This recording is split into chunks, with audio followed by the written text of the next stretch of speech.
On Lumberg here, the long anticipated wait is over. Here is the Duel of Dominance event, and this is going to be a walkthrough series. As I learn, you will learn, and as I go through the gameplay and the menu, since this is a new event, hopefully that helps you guys. So let's get started. If you go into your events tab, you will see the Duel of Dominance that brings you here to the menu. Here is going to be a couple of things that you want to keep in mind and set. So the very first thing you want to do is go to the bottom right corner, which is Tifa's donation station. Here in Tifa's donation station, make sure you max out all of these donation and get those 6,000 donation points, as well as, more importantly, all these items and then these dominance permits. Those permits are used to buy items. Some of these items, like the green and the blue, are actually these rewards here. Something to keep in mind, you will need resources. It's 5 million food, 5 million oil, 1 million steel, 500,000 minerals, 5,000 Z coins, and 10,000 ore. So those are, if you don't have some of those items, plan on getting them. I believe this is a one-time donation event for each round of opponents. So, and then these rewards at the bottom, I think, is one time. So you'll still get the donation points, but these rewards are probably one time. Okay, so let's talk about the items. There is two sets of items. You use the attack items when you're attacking, and you can click on each one of these and look at the description. And there's some pretty neat ones. Like this is a neat one, even if you're weak, to use on a strong opponent. And it actually comes in. So here I haven't bought anything, and you can see that I have 80 tokens. And you can also see if you click on my depot, that means the items that came with. So doing those quests as the first time, you can see you get some of these new items here. Now there is one more. You do get a landmine that I equipped, so we're gonna show that in a second. So in your shop, keep in mind that there is green, blue, purple, and orange grades, which also represents the strength. And each one of these has a different effect, so read them and kind of get familiar with them. Landmine is a good one to use. That's free, and it kills 15% of the enemy troops directly at the start. So this is great for weak players to fight strong players. Okay. Next, we will go into the menu and show you how to deploy troops. So if you basically click on this button here, which is set schedule here, or sorry, set defense, that is your main task for day one. Before you set defense, you want to make sure that you get all the buffs. So when you try to set defense and actually set your fleet here, you can click on this defending troops button here. It will normally be highlighted if you haven't done it. Since I've already said it's not highlighted. And here you can say that it actually allows you to adjust it. So that's really good to know. So even if you do it, yes, it is like Medici, you can set it, but you can actually go back and adjust it. So that is good news.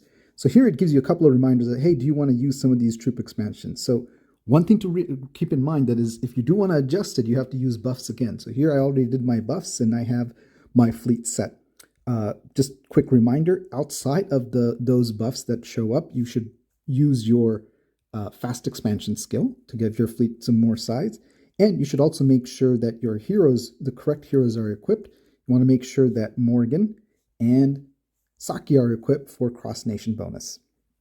Also, if you want to request capital titles, that's a good idea too before you set your defense fleet. Remember, you can set it up anytime in the 24 hours before the event starts. Also, you want to double dip with those buffs. So, you want to be buffed up and use it in the mines, hit the elite zombie, do all of that fun stuff. So when you set your fleets, let's go back in and try to adjust it. You can see here, I'm not going to adjust it because, I don't have my, I don't have my buffs right now, and I really don't want to change it. You can set up your fleet. Make sure that when you're doing your fleet, you discuss with your alliance and include the appropriate number of, front row percentage, back row, middle row, whatever troops you want to set and decide as an alliance. Okay, so to enter into the battlefield, you would, after you select your fleet and hit, deploy or adjust here, you will select one of the, so you can see A through F. So that's 7 rows of 10 each. So there is actually 70 spots, but you can only do a maximum of 60 players. So there's going to be 10 vacant spots. So here's a vacant spot. You can find one, and then you can say basically hit the station button. I'm not going to do that now because basically I'm already stationed, and it's giving you the message, wait a minute, you need to retreat, and then place it here. All right. So once you station your troops, you can actually look at a set defense menu here, which is the most important button here. So if you hit set defense, this actually shows you the entire battlefield, right? So here in this entire battlefield, you can see that, okay, here's all the players that we have, and these are the 7 columns, and there's a couple of empty spots to put it in. So first thing you want to kind of keep in mind is that, you can also station it either using the map that I just showed, or you can try to station it this way. And so here you can see that it's going to try to retreat it or do it that way. Another thing you can do is you can, as an R4, so you are in control of your fleet, but an R4 and an R5 can actually change and move people around. So if you click on, so if you're not an R4 or an R5, you won't have this option. But if you are, you can see, yeah, I can move people around, not just myself, but I can also move other people around. And not only that, there's 2 tabs here. So, the tab that we just looked at was adjust troops. There's also this adjust stronghold. So let's take a look at that. What does that mean? So if you click on adjust stronghold, this is basically showing you, each of the strongholds. Oops, I clicked into one, pardon me. So here in this adjust stronghold, you can see that what do these colors mean? So there's a point system, and at any point in time, I always recommend reading these help buttons. They actually have some good information, and that's the best way to learn. But in addition to that, I'm just going to show you so that you can see it visually. So here, what they're saying in one of these is that you can't switch. So here, key thing to remember is the battle starts at the bottom, and each one of these, the whites are 1 point, the green are 5, and so on. I don't remember the exact, but orange is more points. So, but what you can do as a alliance leader or an R4 is you can actually adjust between this orange and say, well, let me place that here in this row, right? So notice that you can change these from any colored spot to any colored spot. Boom. And why might you want to do that? Basically, let's say if you don't have enough players to fill all 7 rows and you want to keep one of these empty or give them easy points, but you want to kind of focus all of your strong players and put more orange ones to protect them, you can see the combinations and the possibilities there. So that's another nice dimension to this. So basically, you just click on it, hit adjust, and then you can switch them around. So as demonstration, I just wanted to show a couple of those. Next, I wanted to show that, once you have already 60 players in your defense stronghold and you try to actually adjust and put a player in, it's not going to let you do it because there's a maximum of 60 players. Also very important to keep in mind is that, of these 60 players, the ones in the strongholds that are deployed are actually the only ones that can attack the next day. So if you have an alliance with more than 60 players, you're going to have to take turns in attacking, and so there's some organization and some heartbreak to be managed there. So that's going to be fun. In this video, it's more of a walkthrough, so I'm going to share what I know, and a lot of these topics and tips that I've gotten, I owe it to people that have played it before and have offered great information and tips selflessly, and I just wanted to share and pass along that pay it forward that they've done. And special thanks to Sabrina. She's been a wealth of information and has been very forthright in offering tips and really helping everybody else. Okay, so let's go and talk about items. So you can see, so one good thing to keep in mind is that, So in this here, you can see that it demonstrates and shows the item. You can only use at most 1 item. So if you click on item, you can see that if you try to, you can, so the good thing is that if you want to change your item, you can. So here, there's the button that says withdraw. So if you withdraw it, it actually just returns it to your inbox, and then you can equip something else. So that's the good news. There's actually additional good news is that you can actually select a player here, let's say, and give them an item. So you can, so that's kind of a neat feature that you can actually give other people item. You can only withdraw the ones that I think is yours or you have placed, and then they can basically say, no, I don't want it, so they can then send it back. And so when they do withdraw, it doesn't go into their inbox, but it actually comes back into your inbox. I did some testing. You can see here in my messages that, okay, here's the item. I moved strongholds. I took it and it returned the item. So just wanted to demonstrate that. All right. So let's go back and cover the schedule and who your opponents are. So if you hit the schedule, which is the bottom left button here, you can see that there is 9 alliances here. So this is group 3. You can also look at other groups by clicking on this button right here to see who else is playing. So in each of these, in your groups, everybody's going to play each other. You're going to play up to 2 opponents at a time. You set the defense today. You attack them tomorrow. Everybody gets 2 attack turns, and everybody gets 1 scout turn. Scouting is important because you can see where the opponent is, and then you can decide what order to attack it in. So you can actually see, okay, we're in group 3. Here's group 1.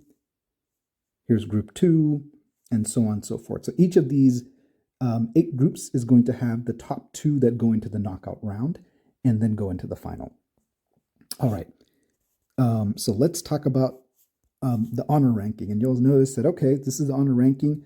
And wait a minute, there's actually people that have badges already, badges at level 4, badges at level 5. So most likely this person is this is their second round playing it. Let's look at somebody that definitely hasn't played this before.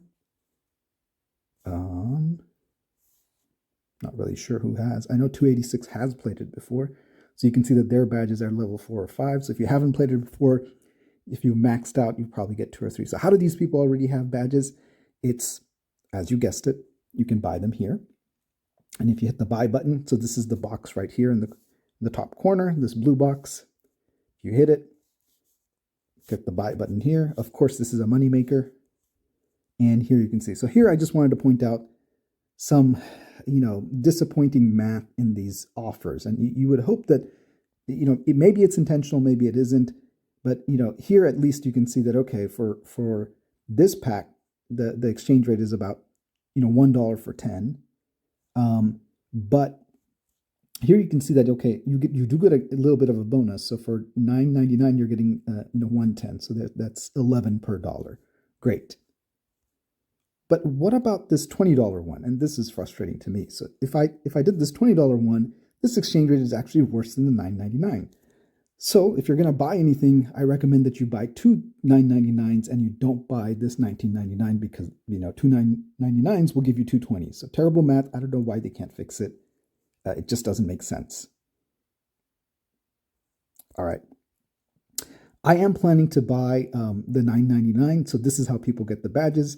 I'm not going to buy it right now.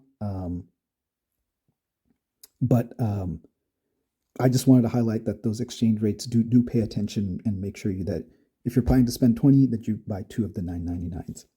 Once you get it, you can see that it gives you these boxes, and each of these boxes basically gives you a random badge. So the randomness isn't neat, but ultimately it's a good buy probably at the beginning level because of these additional rewards that are given. Those random badges, you probably need everything at that point in time. And so it might be a decent buy for 10 or 20. And remember, it's that first badge is the best exchange rate. You get those extra stats, and then every badge gets progressively harder and harder and more expensive to get. So if you can't participate in the event, it is probably worth buying at least a few ones so that you can see still some of those badge stats. So back to the event. I believe I'm just going to cover a little bit of what I know about attacking. We haven't done it yet, so there'll be more videos and strategy to come. You can be attacked in any one of these rows, or A through G, those 7 columns, and in each one you can see here that you can see the players. Each player is allowed 1 scout, so you have to use your strategy accordingly. And I believe you start here in G1 and work your way up. So as you attack this, each attacker essentially, any troops that are lost, they're not lost permanently. This is a no loss event, but they're lost in terms of having in that battle, and they can't participate in the next round. So I think the sequences, you would have to kill everybody in G1. if it's vacant, you still get the points from that, and that's how you earn points. And then there's extra boosts if the person is using items, you get more honor points and so on and so forth. So if you win G1 and you still have troops remaining, you would then hit G2 and so on. So to keep in mind is that means that you have to be somewhat coordinated in your attacks, because people need to know what was the battle, who did you scout. So there is a lot of coordination that the leaders will probably have to do. If you hit a really strong player, how do you get past him and so on. Also, some of the dynamics and the mechanics of the attack is that you can choose any of these columns to do, but you can't. You're allowed 2 attacks, per day. I think for the 2 federations, you're going to have 2 opponents. You can't switch from A to B, so you have to finish everybody in A. So let's say you're really strong. You start in A1, you kill everyone, and you're at the end. You can still keep going with that attack, but you have to finish all the way through A10 in order to then come to the B column. And please take some of this with a grain of salt, and then let me know if anything that I've said is not how it actually plays out. Because remember, give me, I guess, some leniency in the fact that I'm trying to kind of give you a preview for something that I haven't tried myself. So in this video, I just opted for timeliness to help people kind of learn about the navigation, more so than the strategy and the exact, figuring it out. The last thing that I'll leave you with is that, try to have fun, oh, I forgot this one. So there is a daily you can contribute to getting some boosts. And here I think we've overdone it, because basically this only lasts for the first round. You don't know who your opponent is going to be until reset the next day. So reset's going to probably be a busy time for people to get on and coordinate. And that's kind of all that I wanted to share. Hopefully this is helpful to you guys. Hopefully you enjoyed the event. It kind of looks neat. There's a lot of strategy to it. And I'm looking forward to the battle tomorrow. And then I'll update you guys with, how to attack, hopefully in time tomorrow. Take care. Have fun.